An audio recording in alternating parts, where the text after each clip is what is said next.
अगर आप कभी जोशीमठ गए हैं, अगर आप कभी औली गए हैं तो आपने वो उस हिस्से को देखा होगा।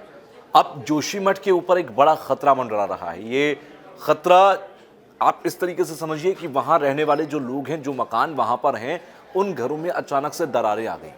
दरारें इतनी गहरी हैं कि वहाँ से पानी बह रहा है और वो दरारें इतनी गहरी हैं कि पूरी की पूरा पहाड़, पूरे के पूरे जो घर हैं वो नीचे अलकनंदा में जाकर समा सकते हैं और पूरी की तरह से वो पहाड़ दरक रहा है। लेकिन ये सब हो क्यों रहा है? सवाल ये है कि इन सब के होने के पीछे की वजह आखिर क्या है? क्योंकि जोशीमठ के आसपास के इलाके को अगर आप देखेंगे तो वहां से, क्योंकि 50 किलोमीटर दूर आप आगे चले जाएंगे तो बद्रीनाथ पड़ता है।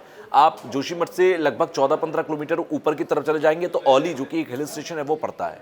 ऐसे में जोशीमठ, जो कि तपोवन है और एक आध्यात्मिक नगरी है, ऐसे में वहां पर पहाड़ के दरकने की सबसे बड़ी वजह अभी मानकर ये चली जा रही है कि पहाड़ों के अंदर की जो निचली परत होती है वो दरअसल कमजोर हो गई है।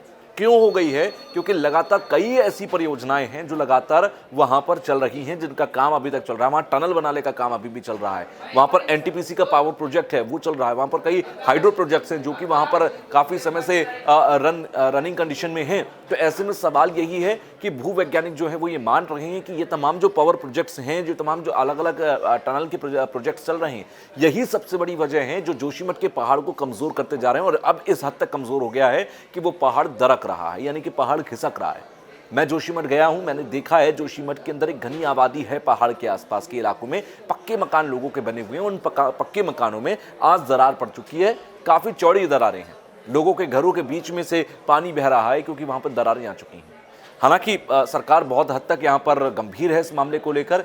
जो पहाड़ दरके हैं, जिन जगहों पर दरारें आई हैं, वहाँ से लोगों को शिफ्ट किया गया है और सीएम धामी की तरफ से ये कहा गया है कि उन्होंने एक अस्थायी वहाँ पर सेंटर बनाया है जहाँ पर लोग शिफ्ट कर दिए गए हैं। जिनके घरों में दरारें आई हैं या जिनके घरों के आसपास दरारें आई हैं, उन्हें फिलहाल शिफ्ट कर दिया गया है। वो जो एरिया है जहाँ पर लगातार पहाड़ दरक रहे हैं या फिर घरों में दरारें आ रही हैं, वहाँ से लोगों को शिफ्ट कर दिया गया है। और सरकार ने ये तक कहा है कि हर 6 महीने तक जो किराया होगा, अगर कोई आप जगह शिफ्ट कर रहे हैं तो 6 महीने तक वो किराया सरकार वहन करेगी। 4,000 रुपये तक का किराया सरकार ने तय कर दिया है।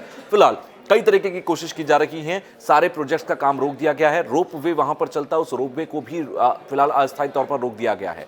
फिलहाल सर्दी का समय है तो लोगों के जाने वहां पर कम होता है, लेकिन जैसे ही फरवरी मार्च का महीना आएगा, लोग वापस से औली की तरफ, जोशीमठ की तरफ जाना शुरू हो जाएंगे। और देखना ये होगा कि उससे पहले ये जो सबसे बड़ी समस्या वहां के जोशीमठ के ऊपर आ खड़ी हुई है, ये खत्म हो पाएगी या नहीं हो पाएगी। क्योंकि जोशीमठ, औली, बद्रीनाथ के बीच का वो हिस्सा है तपोवन, जो आध्यात्मिक लिहाज से, पर्यटन के लिहाज से बहुत महत्वपूर्ण है। इसके अलावा कई पावर प्रोजेक्ट, कई हाइड्रो प्रोजेक्ट्स वहां पर चल रहे हैं, उस लिहाज से भी बहुत इंपॉर्टेंट है। और अगर इसी तरीके से ये पहाड़ दरका, अगर जोशीमठ दरक गया, ये जोशीमठ जिस पर है वो पहाड़ दरक गया, तो ये मानकर चलिए कि जोशीमठ का अस्तित्व खत्म हो सकता है। क्या एक ऐसे ही कहानी के उस पन्ने की ओर हम जा रहे हैं जिसमें जोशीमठ खत्म होता नजर आएगा? आप अपनी राय नीचे जरूर लिखिएगा, क्योंकि पहाड़ दरकना हमारी कहीं ना कहीं मानवीय गलतियों का ही नतीजा होता है। आप प्राकृतिक आपदाओं और इस तरीके के पहाड़ दरकने पर क्या सोचते हैं, क्या कहना चाहते हैं, नीचे कमेंट बॉक्स में मुझे जरूर बताइएगा।